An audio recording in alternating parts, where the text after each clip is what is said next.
I was wrapped in a plaster body cast to protect my back. They strapped me to a bed. They spent an entire hour tilting the bed up. They lifted me up, and I remember thinking, I can't wait till I'm standing. I already was standing. I had no feeling in my feet, so I couldn't feel my feet on the ground. They put me in a wheelchair attached to my catheter bottle, and then my father pushed me outside for the first time in almost 6 months. And sitting in my wheelchair, I looked up and felt the sun on my face and thought, how did I ever take this for granted? I felt so grateful for my life, so grateful to be alive. But then the head sister at the hospital had said to me before I left, Janine, I want you to be prepared because when you get home, something's going to happen. And I said, what? She said, you're going to get depressed. It happens to everybody when you realize what's happened. And I said, not me, not Janine the machine. She said, well, I'm warning you, be ready. And I got home in my wheelchair, attached to my catheter bottle. I had no feeling from the waist down. I had lost so much weight in hospital. I weighed about 50 kilograms. And I realized that Sister Sam was right. And I did get depressed. I was angry. I was angry at life, at the universe, at God, at the man that had run me over. And I wanted my life back again. And as much as I wanted it back, I couldn't get it. And I kept asking, why me?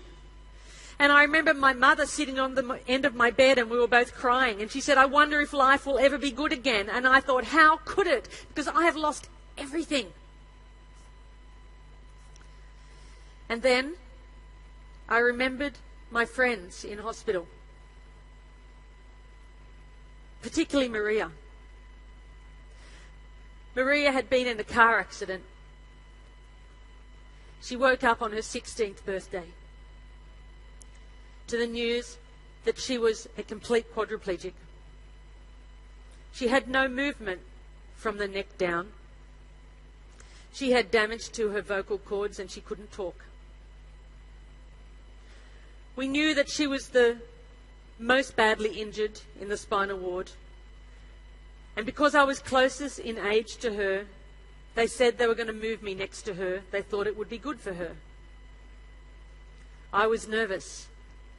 I didn't know how I would react.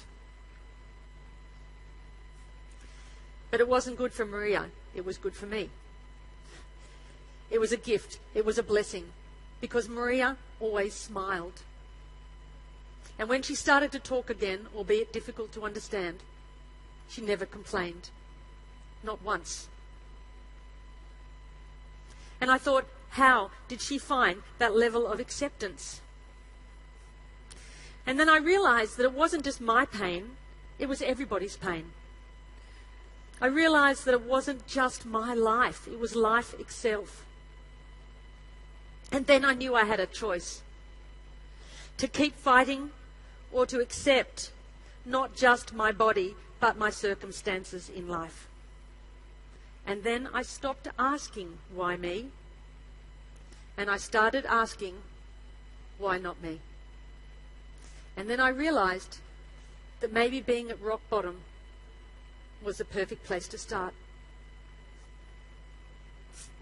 I had never thought of myself as a creative person before my accident.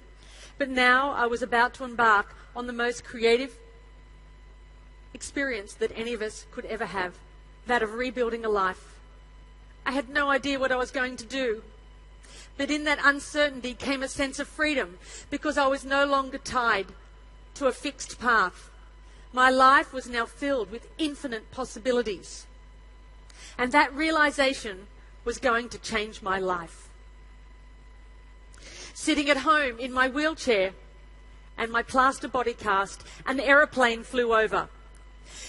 And I looked up and I thought to myself, that's it. If I can't walk, then I might as well fly. I said, Mum, I'm going to learn how to fly. She said, that's nice, dear. Would you like another cup of tea?